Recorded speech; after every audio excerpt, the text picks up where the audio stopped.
Praise. Amen.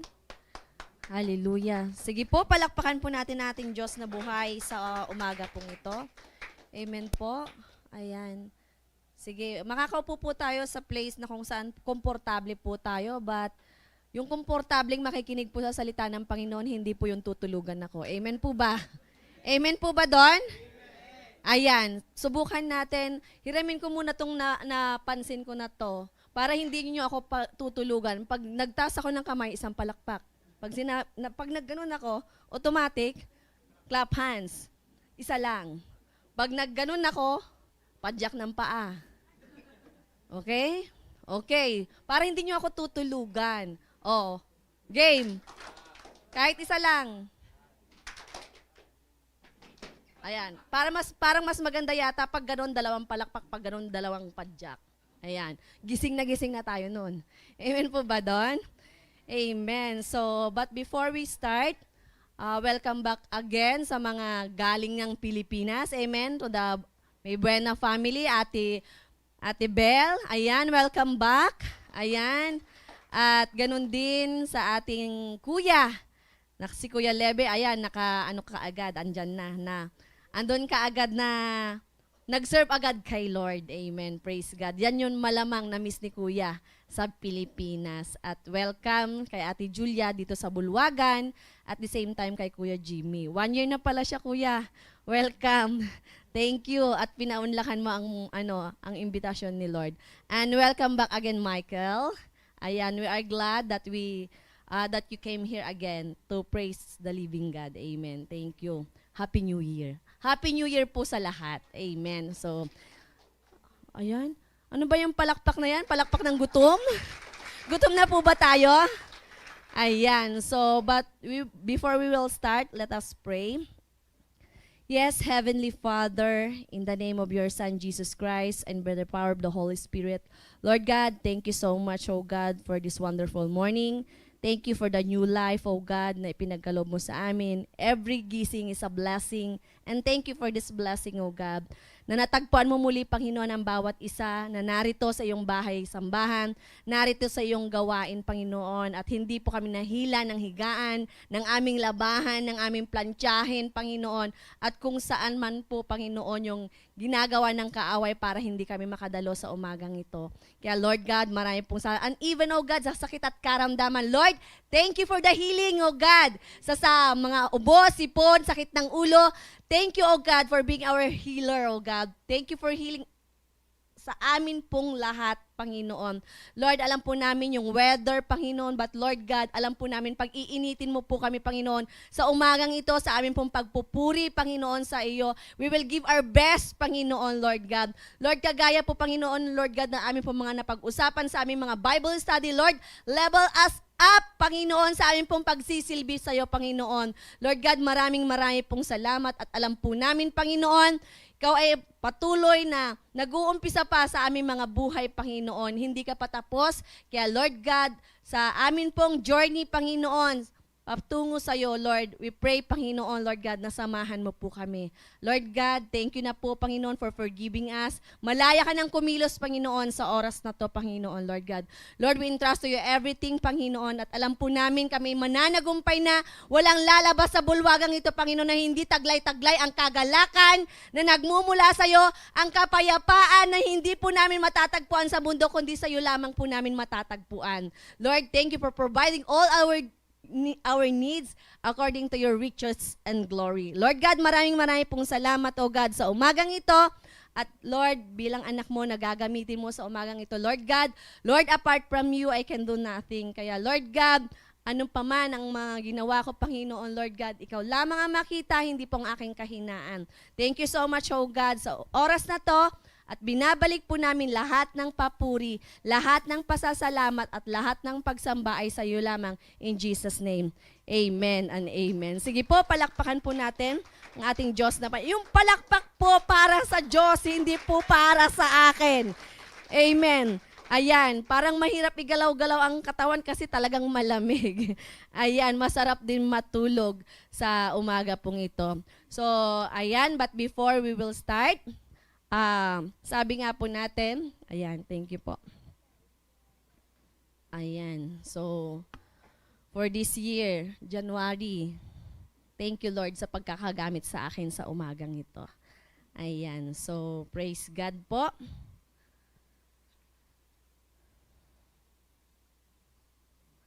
Sabi kanina ni Kuya Francis, si Dr. Prakash, ang kanyang naging topic is about fruitfulness. Ayan. So, sa fruitfulness na yan, year of increase or fruitfulness, sabing ganon. So, sa mga kanyang na-topic na about fruitfulness, na-topic din po niya or isa sa mga nabanggit niya ang danger of not bringing forth fruit. Ayan. So, naalala po ba natin yon? Yes, amen. So, sabi po doon sa John 15:2, ano po ang sabi po sa John 15:2? Hindi ko po yan nilagay dyan. Ayan. So, sabi po sa John 15:2, sa Tagalog po natin babasahin. Sorry, ask your seatmate Michael to translate the John 15:2 or just get your cellphone and go to the Bible application, okay? So sabi po sa John 15:2, ang bawat sanga na sa akin ay hindi nagbubunga ay inaalis niya, at ang bawat sanga na nagbubunga ay nililinis niya upang lalong magbunga. So ngayon ang tanong sa atin pong lahat, bago po tayo mamunga, kailangan tayo ay nakakabit sa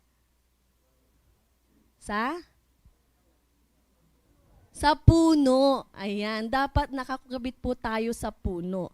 So, ayun yung nakakatakot. Siyempre, hindi ka magbubunga kung hindi ka nakakabit sa puno, di ba? So, bago po tayo dumako sa ating topic, ayan. Sino ang nakakaalam ng 6 na great I am? 6 yan. Okay. Ayan, una, matatagpuan siya sa Exodus chapter 3 verse 14 na ang sabi dyan, basa mga kapatid. 1, 2, 3, go!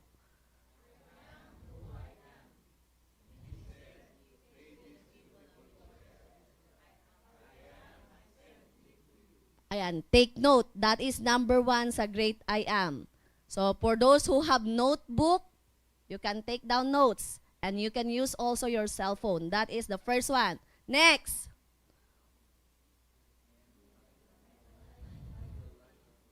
Okay, so, pangalawa, I am the light of the world. That is number 2. Next. Sino nakakalam ng number 3? Amen. Praise the Lord. I am the bread of life. Pangatlo. Pang-apat. I am, mga estudyante sa Bible study. I am the way, the truth, and the life. So, John 14:6. Yung iba sa inyo, memory verse din ito. At ito hindi natin makakalimutan kasi ito isang kanta. Di ba? I am the way. So, pang-ilan na po ito? Pang-ilan na po? Pang-4. Pang-5. Ala, pastor, wala na. Next is, I am the door, I am the gate muna tayo. So, number 5, I am the door na matatagpuan sa John 10:9. I am the door, by me, if any man enter in, he shall be saved and shall go in and out and find pasture. And the last one is, I am the true vine. So, basahin nga po natin lahat sabay-sabay.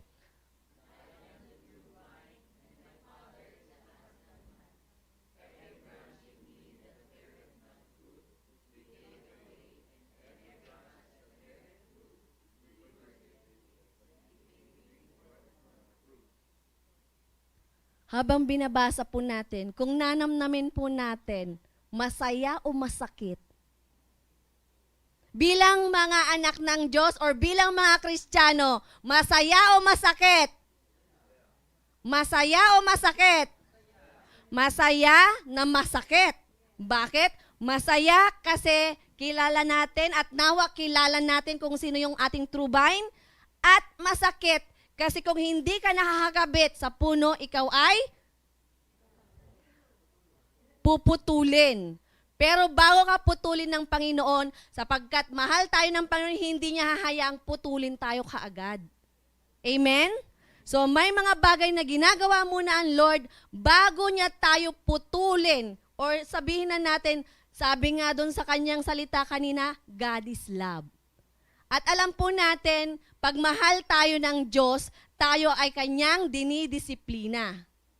Lagi po nating tatandaan na pag tayo'y mahal ng Diyos, tayo ay dinidisiplina. Andyan yung mga bagay na nararanasan po natin na magpapatunay kung gaano niya tayo kamahal. So, ayan po. Ayan. Sabi dyan, sino ang ating vine? Or sino ang puno? Christ. At sino naman ang vine dresser natin? Ayan, sabi din kanina sa verse na binasa ni Kuya Jojo. Ibinigay niya ang kanyang bugtong na anak na si Jesus. So makikita po natin dyan, kung tayo ay nakakabit sa puno, yan po ay ang ating Panginoon, ang ating pinakapuno, at ang vine dresser natin ay ang ating pong amang nasa langit.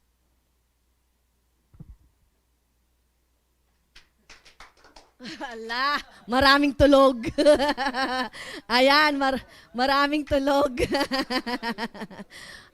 Pag matagal daw ako nakaganyan, palakpak ng palakpak. Ayan. Praise God. Next is, sabi dyan, the vine is the source and sustenance of life for the branches, and the branches must abide in the vine to live and bear fruit. Ayan. Madalas na po natin naririnig ang the vine, the branches, pero sino-sino nga po ba? At bilang mga Kristiyano, dapat alam po natin kung saan din tayo nakakonek. O kung din saan puno. Kasi may dalawang klaseng puno, di ba? Ang puno ng masama at puno ng mabuti. O sabihin na natin, si Satanas at ang ating Panginoon. Ayan, kung ikaw ay gumagawa ng hindi naaayon sa ating pong Panginoon, syempre, kanino ka? Sabi nga doon sa Bible study, sino na ba nagsabi noon sa Bible study? Hindi ka nagagambalain ni Satanas kung ikaw ay gumagawa ng hindi maganda, o hindi ka na niya uudyukin pa, o hindi ka niya guguluhin pa kung ikaw ay gumagawa ng ayon sa kanya, kasi kanya ka na. So, ibig sabihin, ikaw na nakakabit sa puno, pilit kanyang tatanggalin doon sa may puno para maging kanya ka. So, papayag po ba tayo doon? Hindi po tayo papayag doon. At alam po natin, bilang mga tumanggap at anak ng Diyos, tayo po ay dapat laging nakakabit sa puno. Amen po ba? Amen. So, lahat po ba tayo nakakabit na sa puno? Amen. Kung nakakabit na po tayo sa puno, namumunga na po ba tayo? Ayan, yun ang tanong. Nawa tayo pong lahat, this year 2024, tayo po, pagsumikapan po natin na tayo ay mamunga. So, ayan, amen, ayan. So, maraming klase ng bunga. Yun din ang lagi nating tatandaan. May good fruit and bad fruit din. So, alin ang gusto nating i-produce? Good fruit. Ayan. Nawa, good fruit. Huwag juicy fruit. Ayan. So, sabi rin po dyan, but those who become unproductive, those who turn back from following Christ after making a superficial commitment. Ayan po pala, yung mga unproductive or hindi ka namumunga. Yun yung mga nag-commit. Yun yung sinasabi natin dapat magkaroon tayo ng full commitment sa Lord. Or yung sinasabi nating commitment, hindi yung committed. Ay, sinasabi nating committed dapat, hindi ano yan? Committed. Ayan. Dapat hindi yung committed tayo, kundi dapat committed tayo sa atin pong Panginoon. So, are we committed to the Lord? Amen, kasi nandito kayo. Pero sana, yung nandito kayo, yung kaisipan nyo, at buong pagkatao natin, nandito rin sa simbahan. Kasi may mga nandito, pero yung kaisipan, nandoon sa may sale, sa may mall. Ayan. So, marami pa rin yatang sale. Kaya, nawa, sa oras na to, bago po tayo lumabas ng bulwagang ito, alam po natin kung kanino tayo nakakabit. Sa tamang puno, sa good tree, or bad tree. Sabi po dyan, in the Old Testament, Israel was God's vine. At sabi rin po dyan, the vine was recognized symbol also of the Messiah. So bago po sila umalis ng upper room that time, sabi nga doon po sa aking nabasa, nung umalis po sila doon sa labas ng kanilang nadaanan, yung mga grapevine or sinasabi pong mga vine is marami. Sabi doon, everywhere else. Na kung saan, ang sa Israel, sa Old Testament, Israel was God's vine. Then, ayan din na kung saan the vine was recognized symbol also the Messiah. So, ayan po. Next po is, ayan. Sabi nga po natin kanina, sino ang true vine?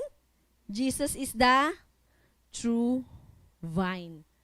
Sabi po dyan, in Scripture, the word true is often used to describe what is eternal, heavenly, and divine.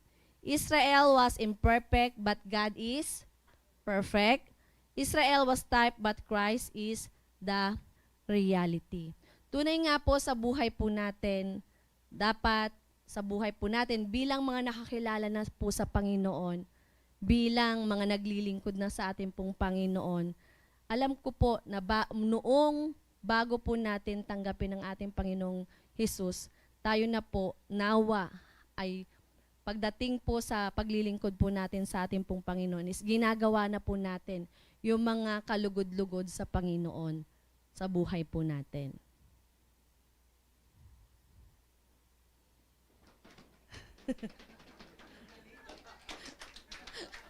Natatawa kayo ha. Ayan, praise God. Gising pa po. Nakakagising ba? Ayan, siguro yung mga excuse lang dito, yung mga galing night duty. Ayan, baka mamaya ipaglabas natin, gaganon na lang kayo. So, ayan. So, Christ is perfect and Christ is the reality. So, pag sinabi po natin si Jesus kasi, ayan, eternal, heavenly, divine, na kung saan ang ating pong Panginoon ay perfect. Ayan. Sabi po dyan, Jesus chose the figure of a vine for several reasons. The lowliness of a vine demonstrates His humility. It also features a close, permanent, vital union between the vine and branches. It is symbolic of belonging because branches belong entirely to the vine. If branches are to live and bear fruit, they must completely depend on the vine for nourishment, support, strength, and vitality. Ayan, tunay nga po sa buhay natin bilang mga Kristiyano, dapat lagi po tayong nakakabit sa puno para nang sa ganon, tayo ay mamunga. Andoon din, sabi nga dyan, isang kaalaman din na natutunan na sabi nga dyan, vine for several reasons, the lowliness of a vine demonstrate His humility. Alam naman po natin ng ating pong Panginoon is always humble. Ayan. So, kaya niya maaring napili ang vine. Kasi God is humble. Ayan. So, dako naman po tayo sa vine dresser. Who is our vine dresser? The Father. So sabi dyan, first, he cuts off fruitless branches, which take away sap from the fruit-bearing branches.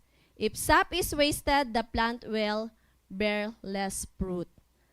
Then he constantly trims shoots from the fruit-bearing branches so that all the sap is concentrated on fruit-bearing. Sino po dito ang mga mahilig magtanim?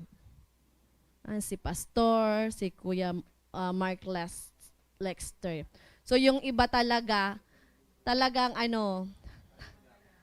namamatay. Sabi nga nila may mga green hand ba o green palm? Green thumb. O wala sa nabanggit. Green thumb. May mga tao talaga na pag tanim mo talaga andun na tumutubo, lumalago, namumunga.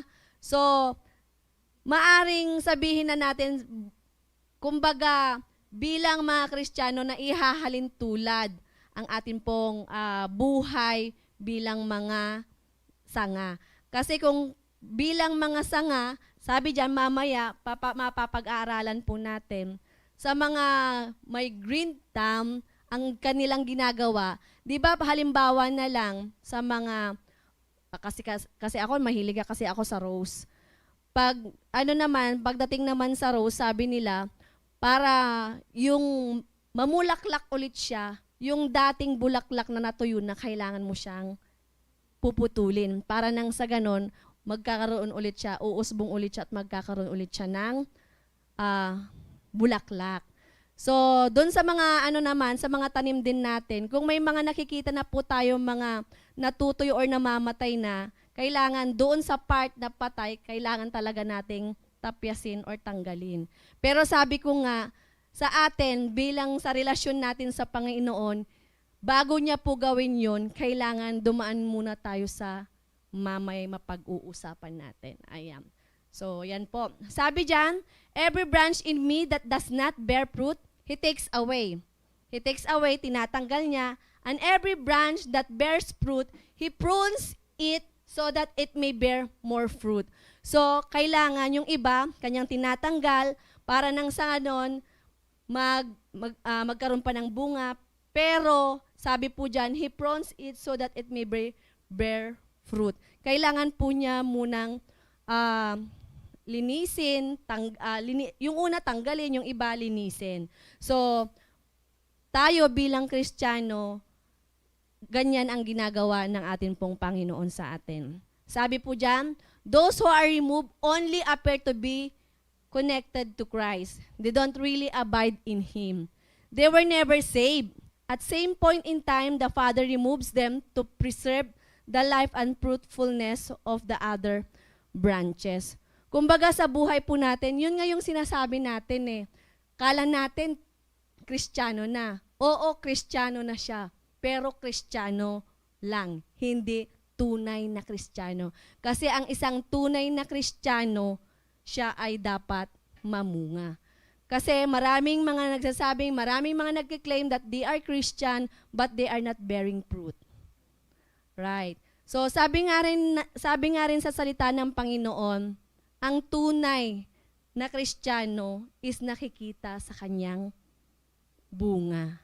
So bago mo sabihin Kristiyano ka, see to it that you are bearing fruit. Ayan. So pinoprone ng Panginoon para nang sa ganon mas lalong mamunga. Sabi po dito, the fruit-bearing branches are pruned so they will bear more fruit. We know these branches represent Christians. Sabi po dyan, represents Christian. Because only Christians can bear fruit.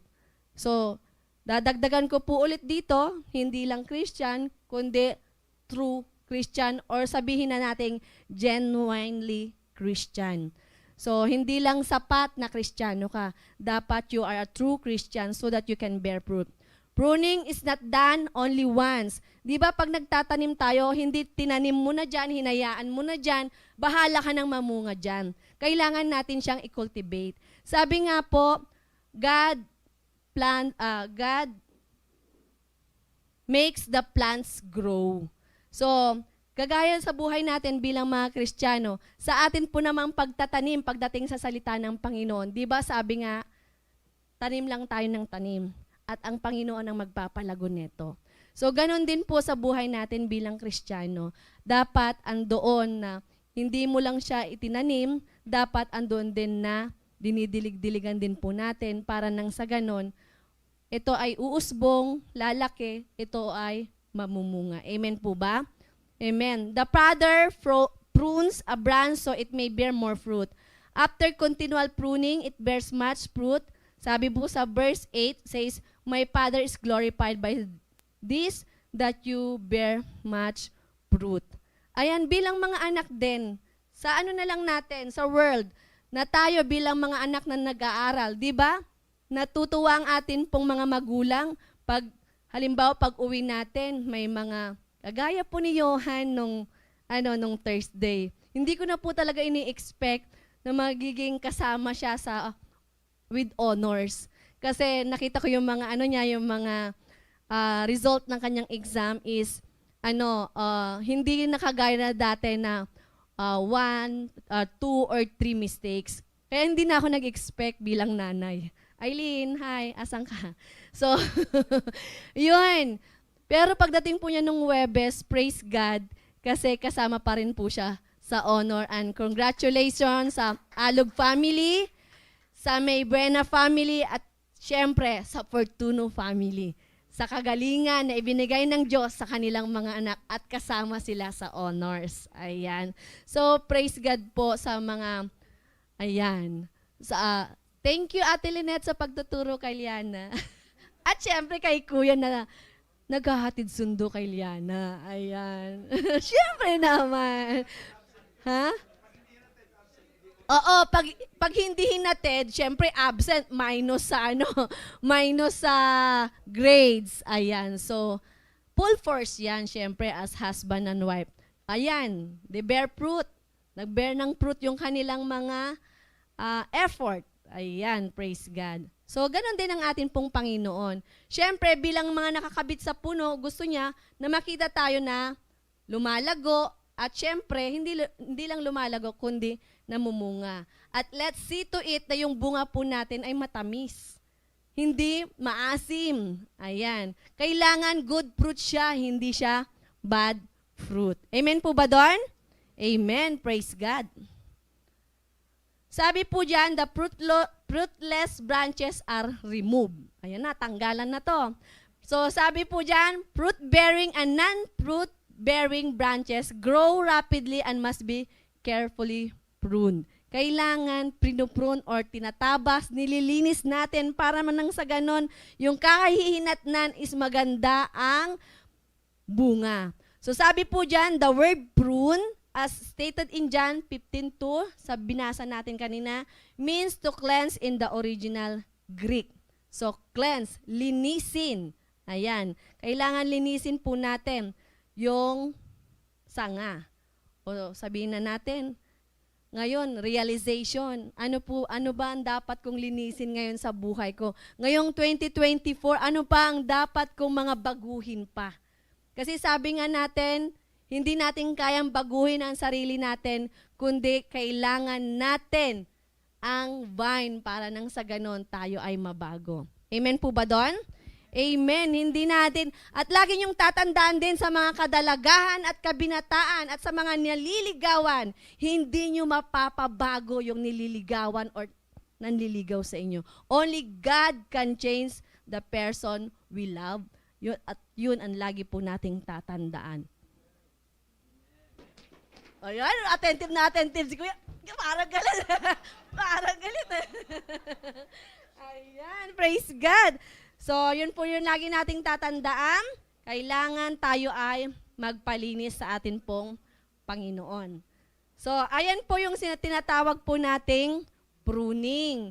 Ayan, tinatanggal niya yung mga old na tangkay or sanga. Ayan, ganyan ang pruning ng grapes. Ayan, so ang grapes, which is matatagpuan sa Pilipinas, marami yan sa La Union. Ayan, isa yan rin sa mga gusto kong puntahan. Pero praise God kasi even sa amin sa Bulinaw, meron na pong nagtanim ng ubas or grapes. So yan po ang pruning. Mahirap po siya, yan po ang ating vine dresser na kung saan para mamunga yung kanyang mga pananim, kailangan po niya itong linisin. Ayan. Sabi po dyan, one of the best ways to cleanse us is to allow suffering and problems to come into our life. He prunes us with a vine dresser's knife. Sometimes it's hurt, and we wonder if He knows what He is doing. It may seem we are the only branch getting pruned while other branches need it more. But the vine dresser knows what He is doing. Sabi nga natin kanina, ang Panginoon o ang ating Ama, ang ating vine dresser. Kung ano man yung kanyang ginagawa sa atin ng pag-prone, alam niya kung ano yung kanyang ginagawa. At the same time, yung kanyang ginagawa is best for us. Maaring yung mga suffering and problems na nararanasan natin, yan ang kanyang ginagamit para nang sa ganon, mas lalong tumibay ang ating pananampalataya sa ating Panginoon at the same time, mas lalo pa po tayong mapalapit sa ating pong Panginoon at mas lalong mag-deeper pa yung relationship po natin sa ating Panginoon. So, ayan, ganyan. Maaring mga sitwasyon ang ginagamit ng Panginoon. Sabi nga, doon sa akin nabasa, pruning or pinuprone tayo ng Panginoon sa pamamagitan ng conviction, sa pamamagitan ng sitwasyon na nararanasan po sa buhay po natin. So sabi po dyan, spiritual pruning is the process of God cutting away the unnecessary and unfruitful parts of our life so that we can grow in Christ-likeness and bear more spiritual fruit. Yun naman po yung lagi nating sinasabi, bilang mga anak ng Diyos or bilang mga kanyang tinawag or bilang children of God, dapat lagi po nating tatandaan, we must imitate Christ. Na maging kawangis or Christ-likeness natin po ang atin pong Panginoon. Amen po ba doon? Sabi nga, madalas Pilipino, magaling mag-imitate yan. Pero mag-i-imitate ka na yung the best na dapat i-imitate na natin. Amen po ba doon? Amen. So, we must imitate our Lord Jesus Christ. Sabi po dyan, spiritual pruning can take many forms. Marami. Kagaya ng sickness, hardship, loss of material possession. It may be persecution or slander from non-Christians. For some, it is the loss of a loved one or grief in a relationship, or it may be a combination of difficulties. Whatever the method, the effect is to narrow our focus and strengthen the quality of our fruit. Di po ba, sa buhay po natin, the more na nakakaranas ka ng mga hardship, trials, or sabihin na po natin, pag may mga pinagdadaanan tayo sa buhay po natin, nagiging more stronger ka pa sa pananampalataya mo sa Lord. Lalong-lalo na pag nasa Lord ka na. At the same time, sabi nga natin, yung kaibahan po natin sa may Diyos at walang Diyos, pagdating sa problema, sabi nga, you can still have the joy while we are suffering. Diyan sa, sabi nga, madalas din, maaring sabihin na natin, when it comes to pruning, sabi, sa sickness, tingnan natin yung buhay ni Ate Ima. Ate Ima, paggamit muna ng buhay mo. 'Di ba? Sabi nga ni Ate Ima, nung nagkaroon siya ng cancer, doon mas lalo nakilala niya ang Panginoon. At hindi lang niya nakilala ang Panginoon, pinaglingkuran din niya ang atin pong Panginoon. May mga iba naman po dyan, persecution. Sabi ko nga, nung Merkules, sabi ni Kuya Glanford sa akin, sino naman ba ang kaaway mo? Sabi niya sa akin kasi may kausap ako sa phone. Pagkatapos, may mga misunderstanding sa family kasi hindi natin maiiwasan. So, andoon talaga na iniyak ko sa Lord, Lord, part na ba ito, Lord, na God ng aking pruning? Yung matetest ka na mismong persecution, na mismong pamilya mo yung magsasabi sa'yo, ganyan ba ang isang pastora? Di ba? So, bilang mga anak ng Diyos po, maaring dito tayo pinoprone ng Panginoon na kung saan sa buhay natin, our family, are one of those who persecute us. At lagi rin po nating tatandaan, it's true, our family are the one who are persecuting us. Especially kung tayo ay nag-uumpisa pa lang po sa buhay bilang Kristiyano, saan ka na naman galing? Lalo na ito sa mga may asawa. Wala ka ng time sa akin. Nandyan ka na lang lagi sa church.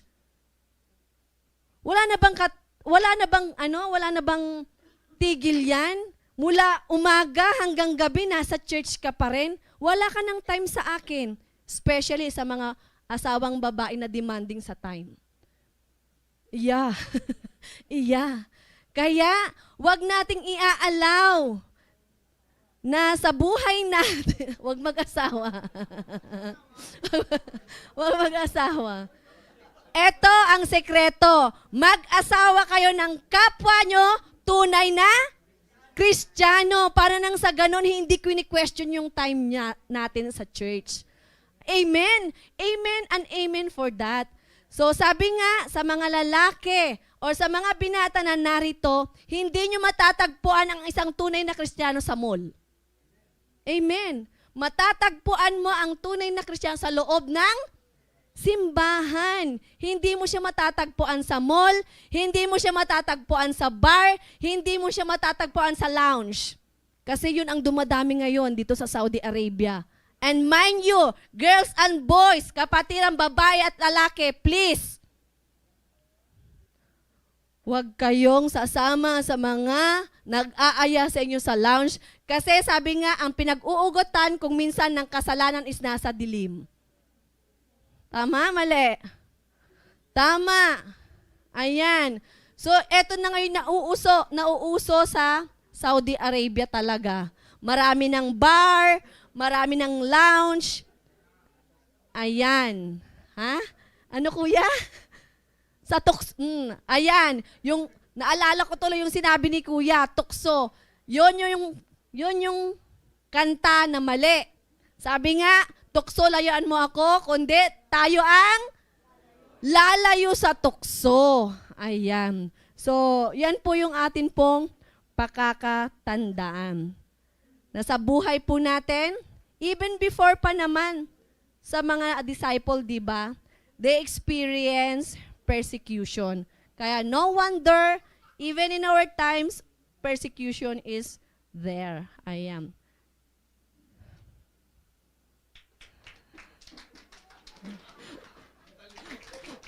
Ayan, attentive na sila. Ayan, praise God. So, yun po yung lagi po nating tatandaan, ha? Oh, sa mga binata at dalaga. Sabi po dyan, the vine dresser's pruning knife is the word. Diba? Sabi nga, ang word is double-edged sword. Na umaabot sa talaga sa ano natin, sa buto ng ating katawan of God. In John 15:3, sabi dyan, Jesus said to the disciples, "You are already clean because of the words I have spoken to you." The word translated clean in that verse is the same word he used in verse 2 to describe the pruning process. God's word cleans the sin of our lives that stimulates fruitfulness. Diba sa buhay po natin, napakapalad po natin mga anak ng Diyos kasi doon nagkakaroon or nakakaranas or nakakagawa tayo ng kasalanan, God always forgive us. Pero ipo-forgive ka niya kung lalapit ka at hihingi ng repentance. Kuya. Repentance. And mine, brothers and sisters, when we say repentance, ano na ang repentance? It is 180 degree. Kailangan 180 degree. Ayan, 180 degree. Talikod, hindi 360 degree. Kasi pag 360 degree, yun ay bumalik ka lang. When it comes to repentance, bear in mind na pag sinabi nating repentance, hindi yung repentance ka na umiiyak-iyak ka dyan. Hindi sapat ang pag-iyak, kundi ang sapat is yung pagtalikod sa kasalanang nagawa po natin. Amen po ba doon? Amen. Ayan. Sabi po dyan, the Father uses affliction to make us more responsive to His Word. Most of us become more sensitive to the truth of Scripture when we are in trouble. When we have a particular problem, a verse of Scripture sometimes will seem to jump off the page. In adversity, the Word of God comes alive. Sino na po nakaranas nito? Amen, praise God. Diba? Yung maa-amaze ka na lang dun sa nararanasan mo or dun sa sitwasyon na meron ka. Bibigyan ka ng Panginoon ng kanyang pangako na patuloy na magpapa-boast ng iyong katauhan or doon sa problema na nararanasan mo, hindi man doon mismo sa kanyang salita, pero gumagamit siya ng mga tao para nang sa ganon, ma-uplift ka doon sa mga affliction na nararanasan natin. Napakabuti ng Panginoon kasi hindi talaga niya tayo pinapabayaan, hindi niya po tayo iniiwanan. Napakasarap, dili-dilihin talaga ang kanyang salita na kung saan, andyan, na anuman yung mga pinagdadaanan natin, binibigyan tayo ng salita ng Panginoon para nang sa ganon yung kalungkutan, o especially kung ikaw ay nababagabag, patuloy, nabalikan mo, buksan mo ang iyong Biblia, at yan ang makakapagpanatag sa iyo. Amen po ba doon? Sabi nga po sa ating inawit, Jesus is the center of our life. Jesus is the center of it all. Ayan. Sabi po ni Spurgeon, the word is often the knife with which the great husbandman prunes the vine. And brothers and sisters, we were more willing to feel the edge of the word and to let it cut away something that may be very dear to us. We should not need so much pruning by affliction. So, sabi yan ni Spurgeon, na kung saan, sabi ko nga, ang salita ng Panginoon is double-edged sword. At na kung saan, sabi nga, ang word na yan is nakakapagbigay din ng buhay. At ang word na yan, ang maaring nagagamit po natin sa buhay natin bilang Kristiyano para ang mga kapatid din ay atin pong mabahaginan at andoon na pag sila ay nakakaranas ng mga pagsubok sa buhay, maaring tayo yung ginagamit ng Lord para nang sa ganon sila ay mai-uplift or atin po silang ma-encourage. Sabi po dito, the pruning process help us bear more fruit. If there is no fruit in your life, if there is no genuine connection to Jesus Christ, you are in danger of being removed and cast into the fire of hell. If there is fruit in your life, you can rejoice that affliction is making the pruning knife more effective and that the vine dresser ultimate goal is that you bear much fruit. O diba? Kailangan na sa buhay natin, kailangan dapat tayong linisin, tapyasin. The more na nakakaranas tayo ng pagtatapyas at paglilinis, the more na mas mararamdaman natin yung presensya ng Panginoon sa buhay po natin. Amen po ba doon? Sino po ang nakakaranas ng pruning ngayon? Amen. So lahat po tayo nakakaranas ng pruning. But, sabi nga natin, if God is pruning us, He wants us to bear much fruit. Sabi po nga, ang title po ng atin pong pinag-aaralan sa ngayon is, The Vine. Who is the vine? And the branches is the Father. Sabi po dyan, Jesus is the vine. Ayan, as a believer and a branch, or tayo yung branches. Sabi po dyan, the Holy Spirit produces His fruits. Ayan. So, bilang conclusion po, ikinontinue ko po lang po yung atin pong conclusion. Actually, John 15:1-8, sabi po dyan, tayo pong lahat ay tumayo at atin pong basahin ang ating conclusion. 1, 2, 3, go. John 15:4-7.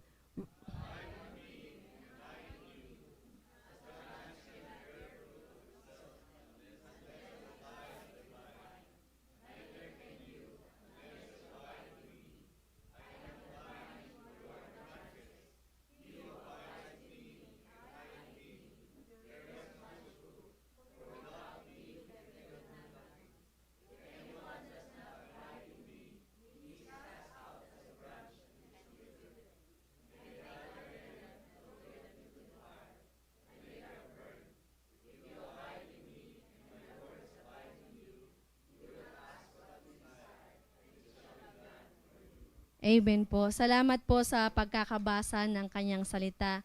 Natunay nga, mari na po tayong umupo. Natunay nga sa buhay po natin, dapat lagi po tayong naka-abide sa ating Panginoon, na kung saan, sabi nga, lagi rin po nating sinasabi, apart from Him, we can do nothing. Bilang kanyang mga anak na tinawag sa kanyang ubasan, tayo po ay sama-sama na tayo po ay ipalaganap ang kanyang salita, na kung saan dyan din, sabi po sa kadugtong kanina sa verse 8, nabibigyan po natin ng kaluguran ng ating pong Panginoon kung tayo po ay nagbe-bear ng bunga. So lagi po rin po nating tatandaan para hindi rin po tayo maitapon sa dagat-dagatang apoy. We will accept also the pruning in our life. At ang sabi nga po natin, alam ng Diyos kung ano yung nararapat at hindi dapat po sa atin. Sabi nga doon po sa isang nabasa ko, doon sa buhay po natin, naghahangad din po tayo ng mga promotion, ng mga increase, but sometimes God is not allowing those things. Alam nyo kung bakit? Kung tayo hindi po marunong maging stewardship ng finances, hindi hahayaan ng Lord na i-increase ang mga sahod natin kasi baka mamaya lalong maging greedy po tayo. But sabi nga natin, kung tayo ay binibless ng Lord, sabi, ang antidote daw ng greediness is giving. So, maaring sa buhay natin, sa mga promotions, sa mga increase sa buhay natin, let's check our heart. Baka may kailangan pang itama sa mga puso natin. So yun lamang po, and to God all the glory. Sige po, let's pray. Yes, Heavenly Father, thank you so much, O God, sa umagang ito. Thank you so much, O God, na muli, Panginoon Lord God, muli mo kaming pinaalalahanan that you are our vine and we are your branches. Lord, help us always to be connected to you in all circumstances in our life.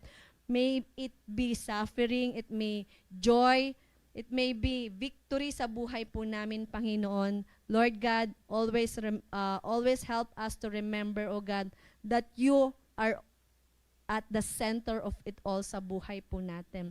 Lord, sa buhay po namin, Panginoon, dadaan man po kami, Panginoon, sa pruning, O God. Lord, thank you. Kasi alam po namin, O God, that if you prune us, Panginoon, Lord, you want us to bear much fruit. Thank you so much, O God, and whatever persecution that we will encounter in our life, Lord, we will not fear because you are always there. Thank you so much for being our Jehovah Jireh, Jehovah Rapha, O God, our Shalom, our Prince of Peace, O God. Lord, thank you for providing all our needs according to your riches and glory, not only us here in Saudi Arabia, but Panginoon, sa mga pamilya rin po namin sa Pilipinas. Lord God, thank you so much, O God. At if there's a time, Panginoon, na kami nakakalimot, Lord, andiyan ka palagi na pinapaalalahanan kami. Thank you so much, O God, for all the love, Panginoon, that bestow you upon us, O God. Lord, thank you so much for that love. And Lord, as your children, help us to show the love that come from you, Panginoon. Lord God, maraming pong salamat, and we bring back all the praises, adoration, and thanksgiving in Jesus' name. Amen and amen.